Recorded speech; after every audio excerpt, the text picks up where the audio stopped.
Inene ngithi kuwe namhlanje uyakuba nami eparadise ilizwi lenkosi. Ngeli ngobhalwe nguLuka isahluko ngamashumi-23 uvesi 43 kanye cephelayo wathetha lamazwi. President walendlu nekomiti yakho amathuba wonke omongameli obishop befundisi abavangeli abashumayeli amadodana otata bonke omama umongamelikazi omama bonke intombi zomanyano abantwana abancane ulutsha wonke umuntu lapha. President wami ndibe apho ukuthi ke uxolo lukaThixo malube nabantu bonke. Amen. Uthe bekuthiwe masihlale apha ke noba yimizuzu elishumi mindenzele lula ke noma indwele noba uviki nayiphungule yalo lezuzu ithi ke loo nto leyo ke nam ke andifuni ke kuphungula ixesha lolandela. Inene ndithi kuwe namhlanje uyakuba nam eparadise. Ilizwi lesithembiso lizwi lesithembiso eli abantu ke bayathanda ukwenza izithembiso kodwa apho Yesu wenza isithembiso wenza into kule nto kuthiwa sisiqinisekiso. Qinisekile ke ngale into athetha ngayo. Amen. Ndikhe ndathi apha ndivizithele omnye umama wathembisa into yoba uzabuyela kuningaphelanga usabuyela ke ngoba kaloku umntu uyathembisa ubangele loo nto leyo izithembiso zakhe angazifezekisi. Unqwelo ke nenzondelelo into yoba sixa siphuma apha xa sibeka izithembiso sinika abantu izithembiso sizifezekise izithembiso zethu. Apha uthe xa ndijonga nam phezu kwale ntaba nanjengomntu oxhonywe phezu kwale ntaba ndafika abantu bebaninzi. Akho mntu ke ungathethiyo ngoba indabeni abantu into esoze kungathethwa. Abanye abantu bathetha izinto ezintle, abanye abantu bathetha into ezimbi, kodwa zonke into zithethwayo zibhekiswa kuYesu. Ndiyacinga into yoba bazawundinqinela abashumayeli.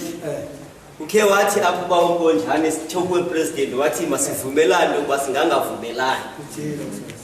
Apha uYesu ubethelwe la madoda amabili, enye ise-right kunye enye ise-left kunye. Bandithi kusekhohlo bishop wam nto nje kukho abantwana abancinci bazawungayazi baxa ndisithi ekhohlo kuthethwa ngantoni na, kodwa ngoku le generation ikhoyo yama-2000 ezinye izinto abazawungazazi. Yabangela ke loo nto leyo aba bantu base-right omnye se-left kuye bathetha izinto nabo apha kulo Yesu ngoba kaloku uthethwa ngezithembiso apha endleleni. Uthi uba ugapha uYesu ebeshumayela bathe kushumayeleni kwakhe kwathi kanti omnye umzalwane umamele apha ecaleni kwakhe. Banalo njengemamele ingxaki yoba xa simamela ke asimameli ngokufanayo nento ezawuthi ithethwe asoze siyitolike ngokufanayo. Yabangela abazalwane nabo xa bephezu kwalo mnqamlezo wathetha umkizipho wathi uba unguye unyana kaThixo zisindise usisindise kunye nathi. Yabangela ke loo nto leyo ngoba kaloku yena uthetha nje ngoba uyeva abantu bayathetha phezantsi bathetha izinto ngezinto. Yabangela ke loo nto nathi xa eme kule ndawo wethi kwa uYesu wathi kwa kuYesu ngalo lonke lo xesha. Wathi lo secaleni kwakhe wanomnqa wento yobana ngaba endaweni uba lo mntu avula umlomo athethelele yena wabhekisa kabanye abantu kuqala. Wathe kubhekiseni kwakhe kabanye abantu wamjonga lo mntu wanengcingane ngoba kaloku xa besibanjwe sibaninzi wonke umntu bezawufuna uzithethelela, kodwa ngoku lo mntu uxolela uthethelela abanye abantu. Wathi akumoyiki na wena uThixo ngoba thina silapha nje kungenxa yezethu izenzo ngoba thina abanye abantu besingabaphathi kakuhle apha esitratweni bekusithi xa abanye abantu bengekho emizini yabo sitsiba amathango siyomosha ezindlini zabo kodwa ngoku kuyanyanzeleka into yoba umthetho udlale yawo indima ngoba apha obantu abo ngoba kaloku umthetho udlale yawo indima abantu bathetha izinto wathi ke ngoku xa bhekisa kuThixo uYesu wathi Nkosi uze uthi xa sihla usekukumkanini bakho uzundikhumbule mfundisi wami akabe uYesu elanda izlandu bapeni izlandu wathi kwanamhlanje inene ndithi kuwe uza kuba nami eparadesi babonakala ke ngoku ngathi izinto ziyasondelelana okanye ziyoyendelelana babangela ke ngoku uYesu emanuki njebemane senza izinto uthi bathe bashumela bengaphambili ukhabantu babencedwe Yesu lendawo ukhoda namhlanje bayamkhanyela kodwa uYesu ngoku usinike sesithembiso sokuba abantu uza kuba nabo eparadesi bentheni inqamlezo mithathu kule ndawo kukho umnqamlezo wesiqalekiso okanye umnqamlezo oqhankqalazo ngoba kaloku uthelo xa eqhankqalaza apha akazijonga zonke ezinye izinto wacingela yena into yoba xa ephuma yena apha kukho umsebenzi angekayigqibi kodwa lo umnqamlezo yena wabona into wathi akuyibona into wabona usindiso wathi xa ebona izinto wabona usindiso kwalo muntu yangathi ke ngoku secela lo sindiso yangathi buya lo mbhalo lapha emva kwami ubhalwe ngamajuba athetha ngoxolo athetha ngothando athi egqibeleni nemvisiswana ngoba kaloku siphethelo njalo apha phethelo njalo lo mnqamlezo wathi xa ethetha wabanangala abantu ngoba kaloku uthi xa ungena endaweni ubanandaba izinto abantu abavani kulo ndawo uye ubanikele umva ngoba abantu abavani kule ndawo kodwa yena lo mzalwane yena wacela lonto wacela imvisiswano wacela uxolo wacela uthando uYesu wamthembisa kodwa ngoku uYesu umile uthi ke ngoku uzosindisa abantu okulahlekileyo uzokuphuthuma ngoba kaloku ume lapha ngekosindiso awonke umuntu okule ndawo ufuna ukusindiswa kodwa indlela ebheke esindisweni ayilulanga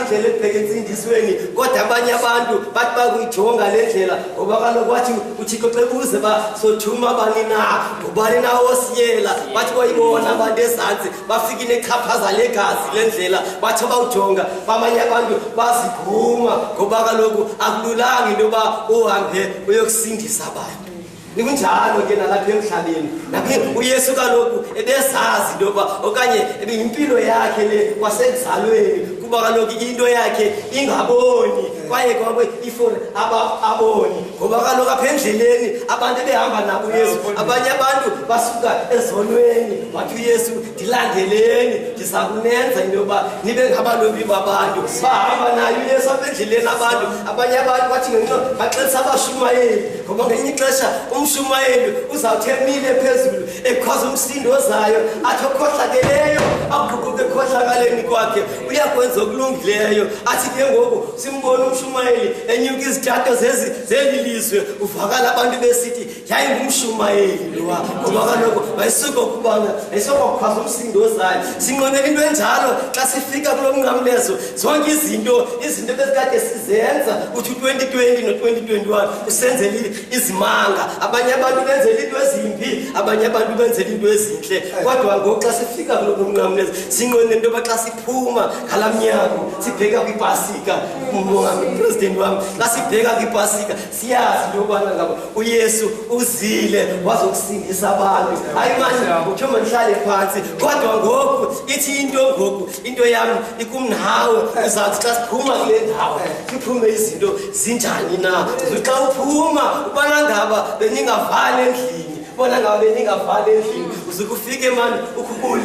ubulisa abantwana abanye abantu baxa bengena ezindlini zabo ngoba kaloku iparadesi kude kubo uthi xa icacisa lo mbhali athi iparadesi umyezo wasezulwini ngaba wonke umuntu ufuna ungena kulo myezo wasezulu uzawungena kanjani ke ngoku emyezweni wasezulwini kodwa xa abanye abantu bekuthiwa nanku esiza uzabonakala ngokukhaba amacango uzabonakala ngokwenza izinto ezimbi ebantwini kodwa lo muntu unqwenela iparadesi athi umuntu awubonakala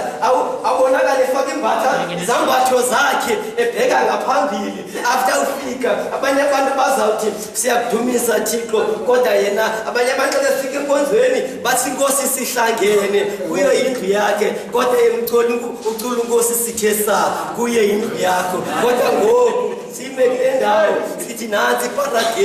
iparadesi ke indawo enhle iparadesi apho kungekho sono khona apho zonke izinto akho amaxonga amatyala acinywayo kodwa ngoku umile uYesu phezu kwale ntaba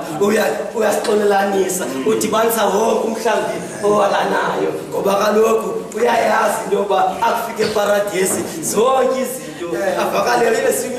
inyivangeli xa ibhala athi yizani konke sekulungisiwe ngoba kaloku uyayazi into yoba iparadesi akho nto ingekhoyo kuthiwa ke babiza bonke bavakale babiza bonke uYesu esithi abaphangi amasela amanina namabhada bonke bayabizwa nguwe ngoba uthetha ngale paradesi inene ke inene kuwe ndiyakuba nawe eparadesi ngoku uYesu uthawujonga yonke le meko athawujonga akonekthane nabantu abasenyongweni kuye uzasixelela into yobana ngaba abantu bekonekthana nabenyongweni kubo ufike wathini kunye hayi umvumela ingoma